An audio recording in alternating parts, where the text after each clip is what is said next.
नमस्कार मित्रों, गुरुकुल की इस व्याख्यानमाला में आप सब लोगों का स्वागत है।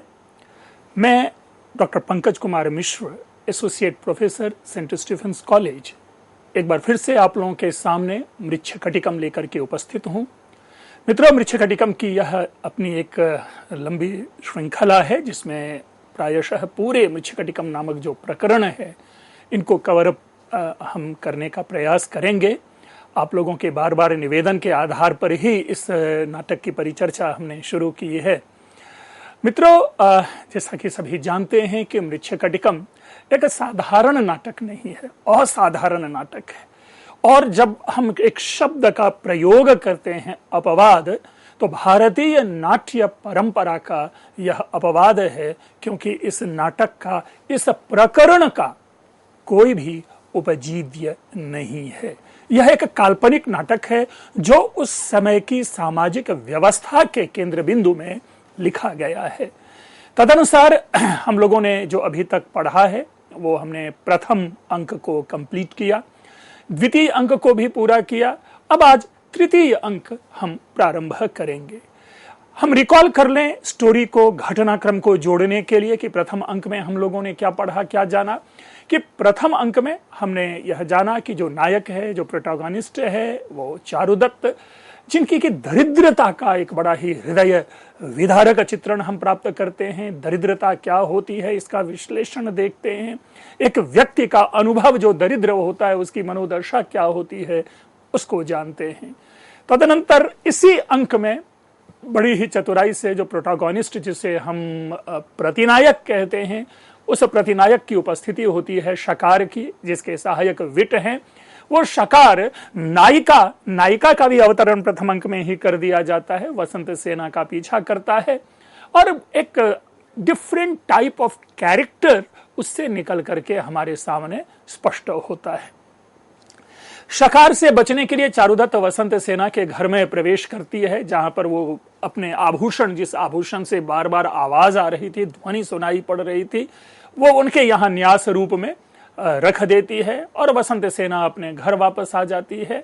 तो इस प्रकार से जो है ये प्रथम अंक की छोटी सी कहानी है।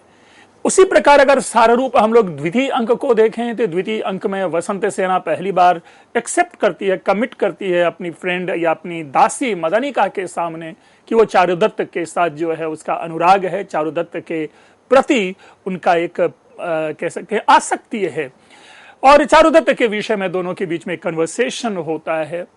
इसमें एक और नई चीज जो है, जुआ का बड़ा एक प्रभाव या दुष्प्रभाव, या कह सकते हैं उस समाज के लिए मनोरंजन का यह एक साधन है, जिसमें एक जुआरी हार जाता है, जिससे कि उससे हारी हुई राशि मांगने के लिए उनके ऊपर काफी उनका टॉर्चर किया जाता है, उनकी पिटाई, उनके साथ विपरीत व्यवहार किया जाता है। इसी बीच में एक चरित्र और है जो दर्दुरक है, उसका प्रवेश होता है। वो द्यूत की प्रशंसा भी करता है, निंदा भी करता है, संस्कृत में संभाषण करता है और जो संवाहक, जो हारा हुआ जुआरी है, उसकी रक्षा करने में सहायक होता है। इसी प्रकार जो संवाहक है वो वसंत सेना की शरण में जाता है और जो द्यूत है माथुर, उससे द्यूतकर माथुर से अपनी विमुक्ति के लिए निवेदन करता है। वसंत सेना हारी हुई राशि के बदले में आभूषण देकर के संवाहक को विमुक्त करती है। संवाहक बौद्ध भिक्षु बनता है। बौद्ध भिक्षु बनने के बाद वह राह में चल रहा होता कि वसंत सेना का ही एक पागल हाथी, उन्मत्त हाथी जिसका नाम खुंट मोडक है, वह उसके ऊपर प्रहार करता है, जिससे कर्णपूरक उसकी रक्षा करता है। चारुदत्त इसी बीच कर्णपूरक को पुरस्कार देता है और चारुदत्त को देखने की अभिलाषा से वसंत सेना बैल्कनी में आती है और इस प्रकार से यह अंक खत्म होता है। तीसरा अंक एक कह सकते हैं कि कंटिन्यूएशन ऑफ फर्स्ट एक्ट कहें, ये एक न्यू स्टोरी है, वो हम देखते हैं इसमें, क्योंकि इसमें भी कई सारे चरित्र हैं जो पहली बार आप मंच पर हम देखेंगे, जो कि प्रमुख चरित्र है नाटक का। लेकिन इससे पूर्व उनकी ना तो चर्चा हुई है, नाटक में कहीं उनका उद्देश्य नहीं दिखाई देता, लेकिन इसमें हम पाते हैं कि वह चरित्र मंच पर उपस्थित है। इससे पहले कि इसके कथा पक्ष में हम लोग प्रवेश करें कि पूरे के पूरे जो स्ट्रक्चर ऑफ थर्ड एक्ट है, जो पूरी संरचना है कि उसमें क्या चरित्र है, घटना कब की है, आदि आदि इन विषयों की चर्चा हम कर लेते हैं। जो पूरे जो तृतीय अंक है उसकी घटना चारुदत्त का घर है, अर्थात पूरी की पूरी घटना चारुदत्त के घर में ही यह घटती है या चारुदत्त के घर से ही घटती है। यह घटना अगर आप देखें तो प्रथम अंक से लगभग 15 दिन के बाद की पूरी घटना दिखाई देती है।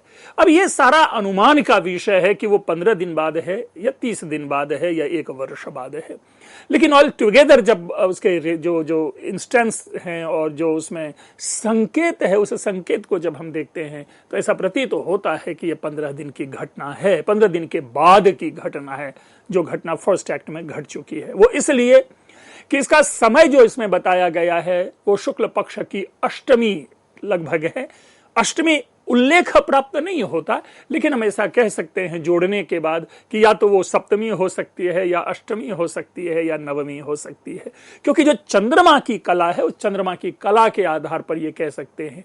क्योंकि जो प्रथम अंक है उसमें एक तरह से अमावास्या की रात है, ये एक पूरी तरह से अंधेरी रात है, जिस अंधेरी रात में वसंत सेना का पीछा किया जाता है, तो उसी से जोड़ करके ये एक तय करने, निश्चित करने का प्रयास यहाँ किया जा रहा है कि यह शुक्ल पक्ष है। क्योंकि शुक्ल पक्ष इसलिए है कि आप बीच में संवाद पाएंगे कि चंद्रमा दिखाई दे रहा है ऊपर में, वो बादलों के मध्य से चंद्रमा निकलता हुआ दिखाई दे रहा है।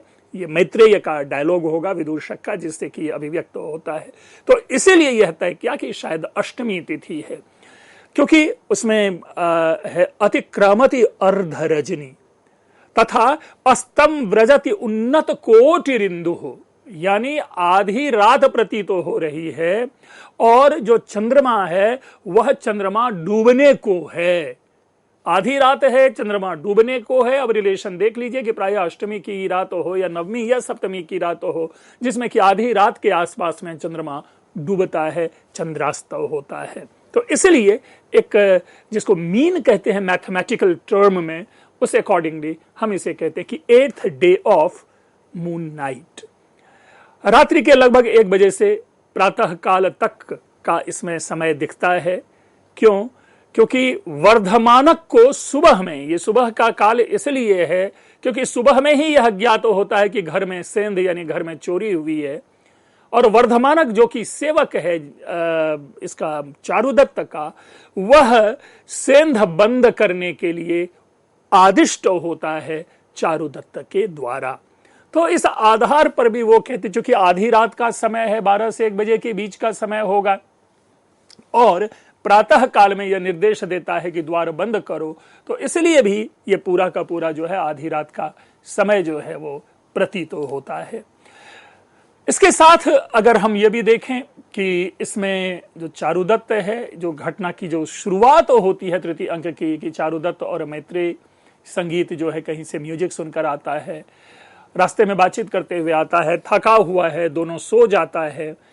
उसी चारुदत्त के घर में एक नया कैरेक्टर जो अभी निकल कर आएगा, शर्विलक है, वो सेंध लगाता है, और उसके द्वारा जो वसंत सेना ने प्रथम अंक में जिस आभूषण को चारुदत्त के घर में न्यास रूप में रखा था, उस आभूषण को चुरा लेता है।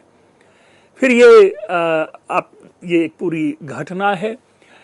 इस पूरे अंक में 4 दृश्य हैं। अगर आप नाटक को दृश्य के अकॉर्डिंगली डिवाइड करने की कोशिश करें, विभाजन करने का प्रयास करें, तो ये इसमें 4 दृश्य हैं।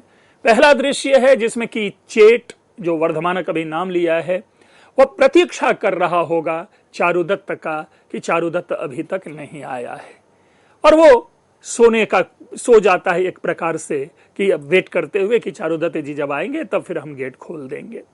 इसके बाद मंच पर चारुदत्त और मैत्रेय जो कि विदूषक है उसका प्रवेश होता है, और वो पूरा का पूरा दृश्य है, और फिर प्रवेश के बाद आपस में बातचीत के बाद दोनों सो जाते हैं।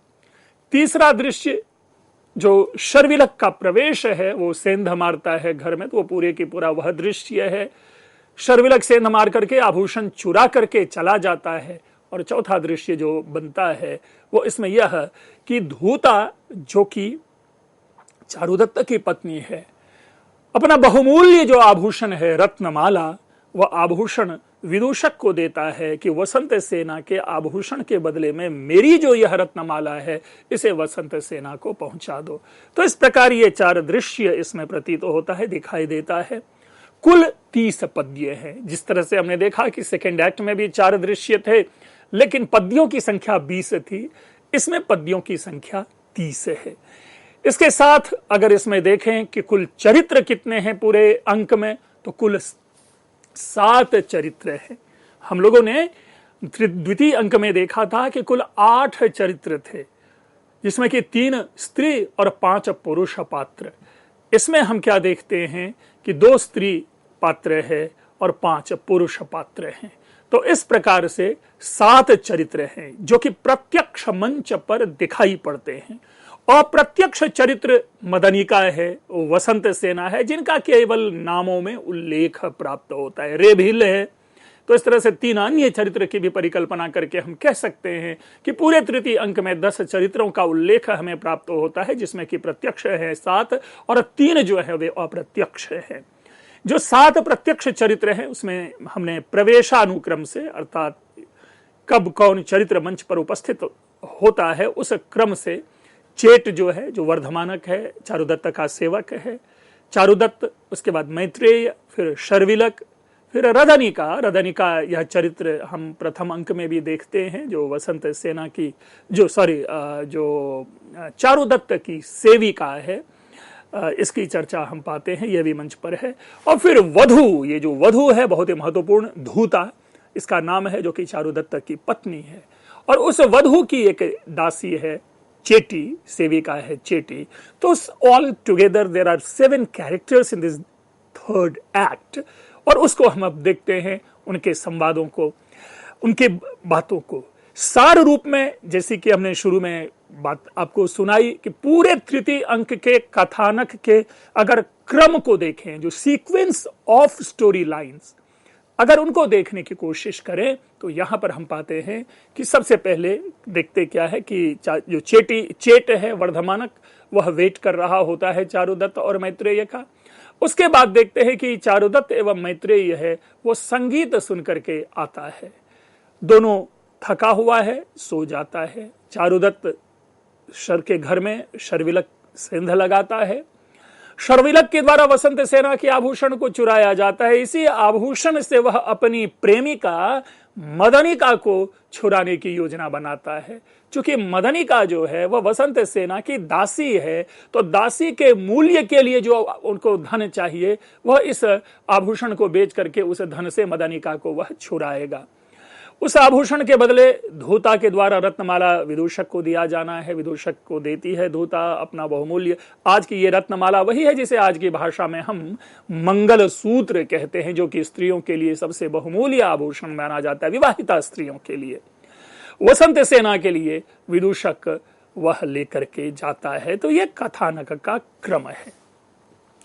मित्रों, इसके बाद अब हम लोग क्रमशः इस अंक के जो टेक्स्ट हैं, अर्थात जो उनकी भाषा है, उनके जो संवाद हैं, उनके विविध पक्षों को जानते हुए, पढ़ते हुए, अर्थों का विश्लेषण करते हुए हम तृतीय अंक को लेकर के आगे चलते हैं। पूरे अंक को अगर आप देखें, अगर नाटकीय दृष्टि से, थिएटर के पॉइंट ऑफ व्यू से अगर जाने, तो पूरा जो मंच है वो मंच पर कोई नहीं है, मंच खाली है, ऑडियंस बाहर अपनी अपनी जगह पे बैठे हैं और मंच खाली है, यानी मंच पर कोई चरित्र नहीं है, शून्य मंच है। चेट प्रवेश करेगा, ततः प्रविशति चेटः। चेट जो है वो प्रवेश करेगा, प्रवेश करता है। और प्रवेश करने के बाद जब अब अभिनय की दृष्टि से देखें तो उस मंच पर ये थोड़ी वॉक करेगा, इधर देखेगा, उधर देखेगा, और फिर वह अपना डायलॉग शुरू करता है। ऑल्दो चेट अपना जो संवाद है वह प्राकृत भाषा में बोलता है, लेकिन हमने उस प्राकृत छाया को ना लेकर के केवल संस्कृत भाषा जो है यहां आपके सामने रखी है। तो उसको देखें, चेट का यह पद्य प्रथम पद्य है। सुजनः खलु भित्यानुकंपकः स्वामी निर्धन कोपि शोभते। एक प्रकार से देखें कि ये जो दोनों पंक्ति है, दूसरी पंक्ति कि पीशुणः पुनर्द्रव्य गर्वितो दुष्करः खलु परिणाम दारुणः, दोनों पंक्ति अपने आप में सेपरेट सूक्ति बनती है, जिसे हम नीति वाक्य कहते हैं। हमारे आचार मीमांसा का एक विषय है, हमारा कर्तव्य, हम किस प्रकार अपना जीवन है, या व्यक्ति कौन व्यक्ति अच्छा होता है, कौन व्यक्ति बुरा होता है, उसकी बड़ी सुंदर यहां पर परिभाषा की गई है कि सुजन है यानी सज्जन, श्रेष्ठ जन। कैसा सज्जन? तो जो कहता है भृत्यानुकंपक, अर्थात अपने सेवकों के ऊपर में दया करने वाला, अपने सेवकों के प्रति जो है सहृदय भाव से रहने वाला, उनके ऊपर कृपा करने वाला जो सज्जन व्यक्ति होता है, वह स्वामी, ऐसा जो स्वामी होता है, निर्धन कोपि शोभते, अगर वह निर्धन भी है, गरीब भी है बेचारा, तो वह भी प्रशंसा का पात्र है, वह भी शोभा को प्राप्त करता है। सामान्य भाषा में लें इस वाक्य को कि वह सज्जन स्वामी जो सेवकों के ऊपर दया दिखाता है, भले ही वह निर्धन क्यों ना हो, यानी वह स्वामी निर्धन भी क्यों ना हो, फिर भी यदि अपने सेवक के ऊपर में अनुसेवकों के प्रति अनुराग करता है, दया भाव दिखाता है, तो भी वह जो है शोभित तो होता है, प्रशंसा का पात्र होता है, लोकानुराग का विषय होता है। मित्रों, हम आप सभी जानते हैं कि मनुष्य जो है अपने व्यवहार से जाना जाता है। व्यवहारेण जायन्ते मित्राणि, व्यवहार से ही जो मित्र हैं वे जाने जाते हैं, व्यवहार से ही जो सेवक हैं वे जाने जाते हैं। पीशुणः दुष्टजन, चालाक है ना, पुनः द्रव्य गर्वितः, अर्थात द्रव्य पर, धन, अपनी संपत्ति के ऊपर गर्व करने वाला, अर्थात अकूत संपत्ति वाला भी अगर पिशुन है, चालाक है, दुष्ट व्यक्ति है, तो वह दुष्कर होता है, अर्थात उसको प्रसन्न नहीं किया जा सकता। और ऐसे व्यक्ति का जो परिणाम होता है वो बड़ा ही दारुण होता है, दयनीय होता है, कठिन होता है। दो व्यक्तियों के बीच में यह एक तरह से कंपैरेटिव हमारे सामने कंक्लूजन है। समाज में दो प्रकार के व्यक्ति होते हैं, और वो दो प्रकार के व्यक्ति सज्जन है और दुर्जन है। सज्जन के विषय में कहते हैं कि अगर सज्जन व्यक्ति अगर गरीब भी होता है, फिर भी लोगों की शोभा वो प्राप्त करता है, लोगों की प्रशंसा को प्राप्त करता है। लेकिन दुष्ट व्यक्ति जो है, अगर व्यक्ति पिशुन है, दुष्ट है, चालाक है, कितना भी धनी क्यों ना हो, लेकिन वो लोगों के अनुराग का विषय नहीं होता। मित्रों, हम लोगों ने नीति शतकम में एक प्रकार पढ़ा है यह कि प्रभवः स्मय दूषिता, क्योंकि जो ऐसे धनशाली व्यक्ति जो होते हैं वे अहंकार में चूर होते हैं। और तब ऊपर कहते हैं कवि कि अज्ञः सुखतरम आराध्य, अज्ञः सुखम आराध्य, सुखतरम आराध्यते विशेषज्ञ, और ज्ञान लव दुर्विदग्धम ब्रह्मापितम न रंजयति। लेकिन उसके बाद जो कहते हैं कि बुद्धारो मत्सरग्रस्ता प्रभवः स्मय दूषिता अबोधोपहताश्चान्ये जीर्ण मंगे सुभाषितम, वस्तुतः ये इन्हीं सारे प्रकार के व्यक्तियों के विषय में ये बातें कही जाती है। लेकिन जो सज्जन होते हैं, जो श्रेष्ठ जन होते हैं, अब इसी पंक्ति को हम रिलेट करेंगे चारुदत्त में, कि पहली जो पंक्ति है वो निस्संदेह है चारुदत्त के लिए है, क्योंकि चारुदत्त का सेवक अपने स्वामी को स्मरण कर रहा है और अपने स्वामी की याद में, क्योंकि चारुदत्त गरीब है, वो चारुदत्त की दरिद्रता को देखते हुए तब ये कहता है कि मेरे जैसे व्यक्ति के ऊपर में अगर मेरे स्वामी की इतनी कृपा है तो निस्संदेह ये जो है शोभा का विषय है। फिर कंटिन्यू करते हैं इसी बात को कि देखिए ये व्यावहारिक विषय है, और बड़े ही सरल तरीके से यहां पे हर वाक्य के अंत में देखेंगे कि एक कंटिन्यूड वाक्य चलता है कि न शक्यो वारयितुम, अर्थात उन्हें रोका नहीं जा सकता, उन्हें कंट्रोल में नहीं किया जा सकता, उन्हें नियंत्रण में नहीं किया जा सकता। किसको किसको? तो एक एक चीज को पढ़िए। सस्य लंपट वलीवर्दह, अर्थात जो फसल खाने का जो लोभी, अर्थात वो बलिवर्द, वो बैल जिनमें कि अब सामने जो फसल है उस फसल को खाने की इच्छा यदि जागृत होती है तो उस बैल को रोका नहीं जा सकता, अर्थात वो रस्सी तोड़ करके भी फसल चरने के लिए चला ही जाता है। देखिए समाज, उस समाज को पकड़ने की, जानने की कोशिश कीजिए। सस्य लंपट वलीवर्दः न शक्यो वारयितुम अन्यत्र कलत्र प्रसक्तो न शक्यो वारयितुम। दूसरी पंक्ति कही जा रही है कि अन्य कलत्र प्रसक्तः, जो दूसरे की पत्नी में आसक्ति रखने वाला जो पुरुष होता है, उस पुरुष को भी नहीं रोका जा सकता है। मतलब ये देखिए, ये एक बड़ी अनूठी बातें कही जा रही है, क्योंकि वो समाज में इस तरह की प्रथा, देखिए प्रथा नहीं कहेंगे, परंपरा नहीं कहेंगे, लेकिन इस प्रकार की बातों को हम जरूर देखते हैं कि अन्य कलत्र प्रसक्तः, दूसरे की स्त्री में जो आसक्त है, ऐसे व्यक्ति को भी नहीं रोका जा सकता। अर्थात उस समाज में भी अन्य की स्त्रियों के प्रति मनुष्य में, पुरुष में आसक्ति देखी जाती थी और होती थी। तभी बार बार हमारे नीतिकार को कहना पड़ता है कि मातृवत परदारेषु, ध्यान रखिए, रिलेट कीजिए कि अगर हमारे प्राचीन ऐसे लेखकों को कहना पड़ता है कि दूसरे की स्त्री को माता के समान देखो, तो निस्संदेह उस काल के समाज के ऊपर में यह दृष्टि है कि उस काल में भी पुरुषों की दृष्टि अन्य की स्त्रियों पर होती थी, और ऐसे पुरुष को रोका जाना कठिन है। फिर आती है तीसरी पंक्ति कि द्यूत प्रसक्त मनुष्य न शक्यो वारयितुम। मित्रों, एक चीज ध्यान रखना है, यह तृतीय अंक में कहीं द्यूत की चर्चा नहीं है। आप द्यूत भूल जाइए, जिसका प्रसंग की सेकंड एक्ट में था, लेकिन यहां यदि इस प्रकार की बात कही जा रही है कि द्यूत में जो आसक्त मनुष्य है उसको भी नहीं रोका जा सकता, अर्थात जो जुआ खेलने का, जो जिनको एडिक्शन लग गया, जो एडिक्टेड ऑफ गैम्बलिंग है, उनको नहीं रोका जा सकता, अर्थात वो जुआ खेलने के लिए जाएगा ही जाएगा। हमने क्यों कहा सेकंड एक्ट को यहां भूल जाए, कि इससे उस समाज की ओर ध्यान जाता है कि उस समाज में द्यूत एक लत की तरह मनुष्यों के विनाश का कारण रहा होगा, और उस समाज में सर्वत्र यह द्यूत प्रचलित होगा। लोग आवश्यक रूप में इससे, इसके शिकार होते होंगे। इसीलिए कवि को यहां कहना पड़ रहा है कि जो जुए में जो आसक्त मनुष्य है उसको नहीं रोका जा सकता, और योपि स्वाभाविक दोषो न शक्यो वारयितुम, और जो मनुष्य में स्वाभाविक दोष होता है उस दोष को भी रोका नहीं जा सकता, कंट्रोल में, नियंत्रण में नहीं किया जा सकता। मित्रों, कुछ चीजें हैं जो आवश्यक रूप में यहां पर हमें समझना पड़ेगा। वो सबसे जो दो मैंने, एक अन्य कलत्र प्रसक्त की बात की और दूसरा द्यूत प्रसक्त मनुष्य की बात की, ये दोनों बड़ा ही इंपॉर्टेंट है उस समाज को देखने के लिए। आज भी हम देखते हैं कि इस प्रकार की स्थितियां देखी जाती है, और बार बार हमारी सरकार को इस प्रकार के जुए, गैम्बलिंग आदि को बैन करना पड़ता है। क्यों? क्योंकि इसे समाज का, परिवार का, घर का, पति पत्नी, संतान, सबका अहित होता है। तो ये उस समाज की स्थिति हमारे सामने दिखाई दी गई यहां पर, इसके द्वारा, चेट के द्वारा ये वर्णन किया गया। चलो, अब एक बात शुरू होती है कि कापि वेलार्य चारुदत्तस्य गांधर्वम श्रोतुम गतस्य।